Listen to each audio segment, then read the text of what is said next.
Hello! There is a little bit of music playing outside, so I hope it's not too distracting. I'll try to be louder than it because I'm very quiet in my videos. I notice I'm trying to increase the volume. Hopefully I can get I want to get a real camera and a microphone. Don't know how soon that'll happen, but it's definitely a goal of mine. Alright, so clearly from the title of this video, you know what this video is about. I'm going to be talking about what changes I would make to the Lilo and Stitch live action remake. Originally, I was making a in defense of Lilo and Stitch 2025 video, but then when I started doing research and hearing more of people's critiques, I was like, some of this is valid. So I basically ended up with no argument supporting the movie other than I just like the movie. But people had very valid critiques, and I do think that things could have been done better. Even though I enjoyed it, I recognize its flaws. So we'll get into each little change. Okay, so we will go into the biggest element of both movies, which is Hawaiian culture.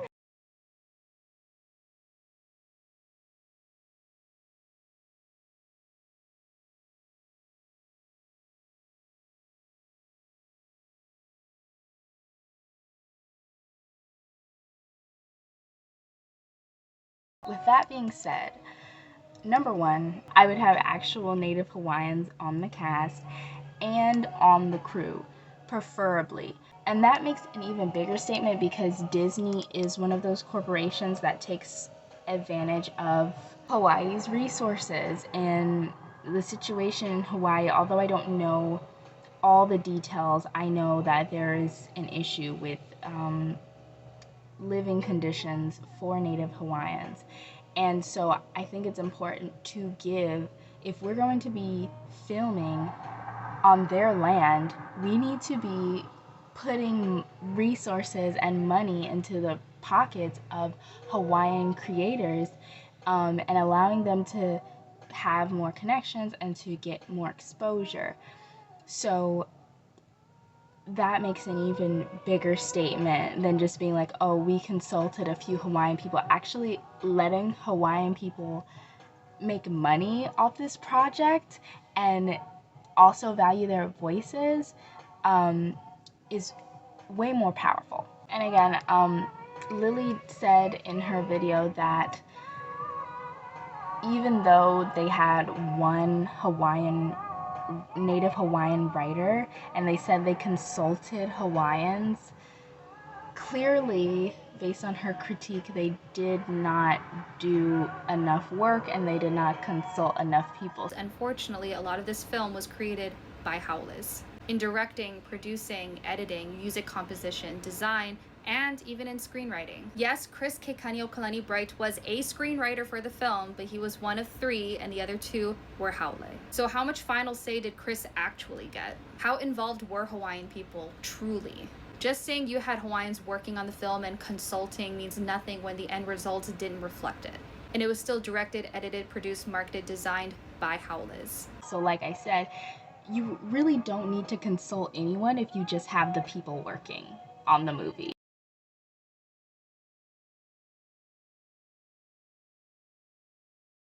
So, this is another big thing in the movie. Well, not big thing. 2 important people, one of them definitely more important than the other, but 2 important characters in the movie who I think could have been handled a little bit differently. So that is Nani and Tutu. So I'll go into Nani first, but they kind of mesh into each other, so we're just gonna go with the flow.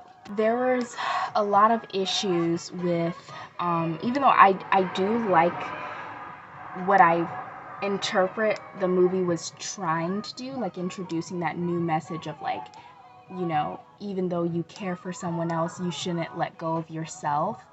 I do like that message. It just wasn't communicated in the right way, and a lot of people interpreted as Nani abandoning her little sister, which I don't think that's invalid, because there's a lot of evidence that she did. When I did not go into the movie theater like with a notepad writing down notes, because I just wanted to have the natural reaction to it. And so I remembered it as Nani. I thought it was like a temporary custody arrangement. I don't know too much about how that stuff works, but I thought it was like a temporary custody arrangement, like a foster care situation where Tutu and David would be fostering Lilo while Nani was away at college. But no, she gave away full custody. In order to get full custody back, that's a long battle that I'm pretty sure lasts years. So, yeah, that's very strange. And it does have a very strange political undertone. So, if I directed Lilo and Stitch, this is how I would handle it.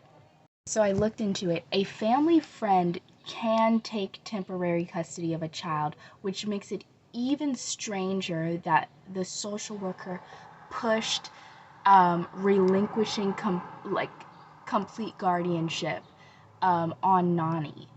It's very predatory. I don't see why the movie didn't do that in the first place. That's what I would have did, because I'm not gonna lie, I do like this idea of Nani not being a guardian for a while, just because I feel like the way the story goes, her house gets destroyed. Like, the government is gonna look at aliens attacking you, you thinking it's okay to adopt an alien in the first place, your house being destroyed, not having a job, not paying your bills, you're always leaving the child at home alone.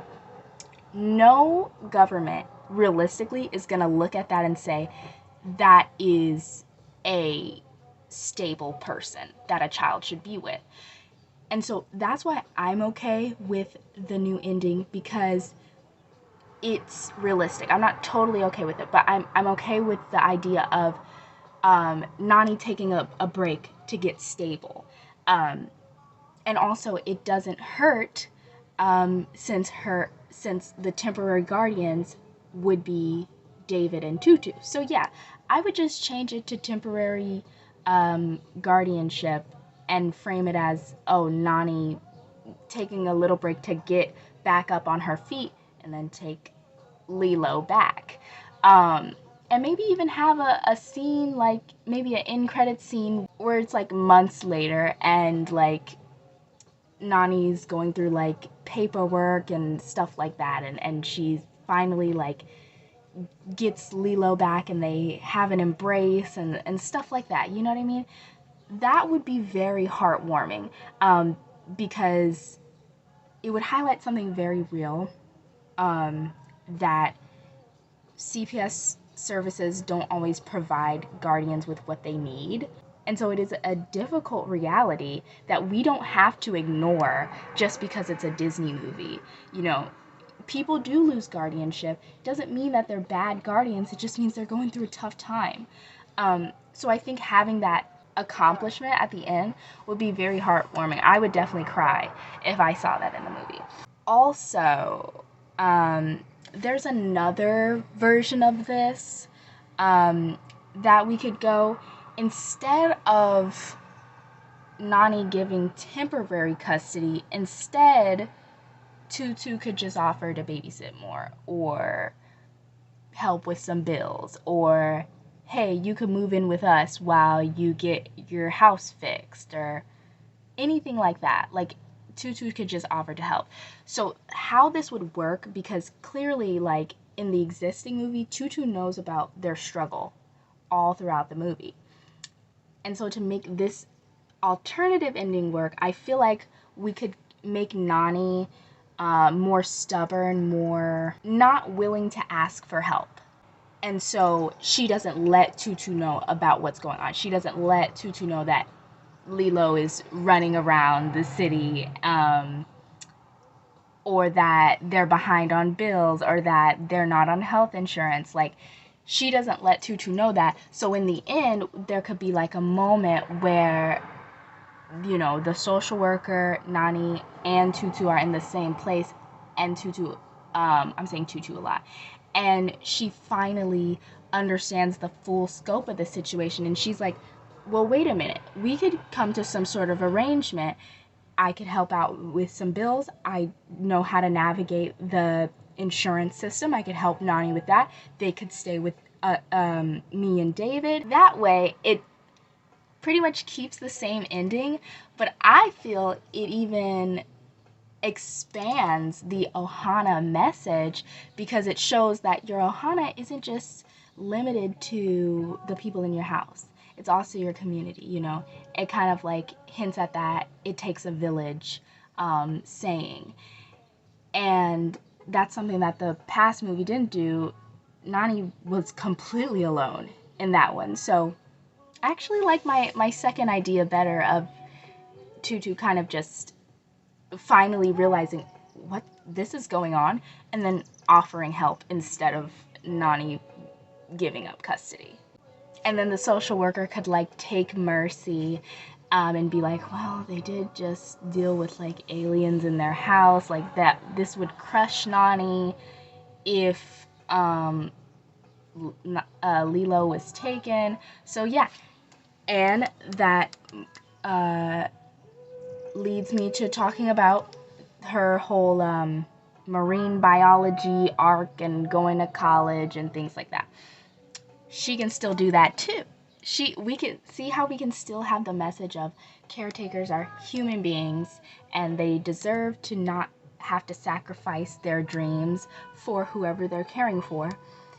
So we could have, you know, Nani and Tutu and David and Lilo under one roof helping each other, and Nani goes to college, but not at UC San Diego, at the University of Hawaii, because it's literally a local college. I don't know why Disney chose UC San Diego. Very strange. And we could still make the portal gun joke, you know, like, oh, she's spending time at the house whenever she wants, and then she's like, oh, class is about to start, uses the portal gun, and goes to class. I usually don't like to make videos where I'm not like put together, but I didn't really want to do an editor's note for this one. I kind of wanted to do an editor's video. So, I was like thinking about different changes, and I was thinking about how in my previous video I said that the aliens were really ugly, and I was like, I, I didn't think about adding that as like something I would change because I felt like it was unchangeable. Like, oh, well, they tried their best to make it transfer to live action, it just didn't work. But what if they just left the aliens 2D? Like, that would work. There's great examples of that. Space Jam, obviously, both of them. Chip and Dale. I think it would be cool if they just kept the aliens 2D, and it makes sense that they'd be 2D because they're aliens. Their planet may work differently than ours. I think that's a good way to fix it and also keep the characters that everybody loves the same and go for a interesting visual experience. Yeah. And if that means we're keeping the 2D aliens, that means we can keep Pleakley in a dress. Wait a minute. Now I'm having a moment because I'm like, okay, do we want to keep them 2D, then have them, ooh, okay, no, the things are going. I kind of do like that they had the human disguises. I thought that was a cool thing. I know they did it like because they couldn't make the aliens look better, but like I said in previous videos, like I like it when live action remakes don't do everything exactly the same. So what I would do is I would have them be 2D for a little while in the movie, right? Still have human disguises, and still make Pleakley wear a dress, but as like a human man. And it would make sense because it's like he doesn't know what is like appropriate. He doesn't know the gender norms of Earth. So if he sees a woman's blouse, he's gonna grab it. If he sees a skirt, he's gonna grab it. Um, so yeah, that would definitely piss a lot of people off. It would. But I think it's cool, and I feel like it's even funnier. And my last changes are gonna be pretty short. It has to do with the political messaging.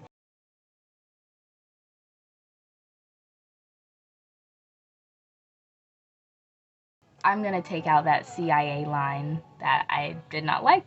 I don't know how I would replace it, because in the movie he basically is about to abandon the family and be like, well, I have to protect the American people. And it's like, what about the people literally right here? Like, they're the ones that are like facing it right now. Like, these aliens literally came to their house. It doesn't make any sense that you want to leave.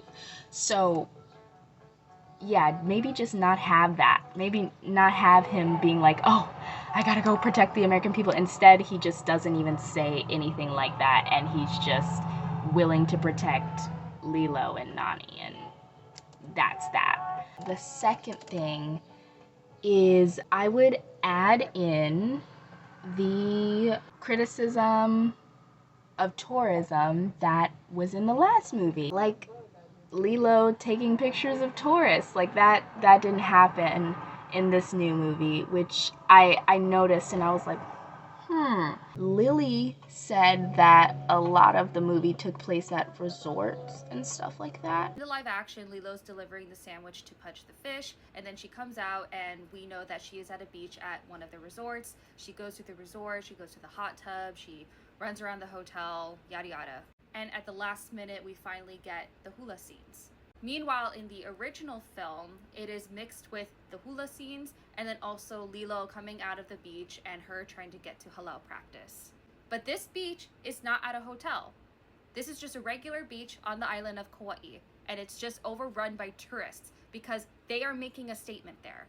So those are all the changes I would make to the Lilo and Stitch live action remake. And I think at the end of this video, I'm gonna add in my new rating for the movie, because now that I've heard like everyone's very well thought out responses to the movie, I think my thoughts on the quality of it have changed. I still really like it. Thank you for watching. Thank you so much for sticking around with me talking about Lilo for the past, including this one, the past 3 videos. There will be one more that's loosely connected to Lilo and Stitch. I will be talking about CPS and its effects on Black and brown communities and things like that. So, thank you for watching. I'll see you next time.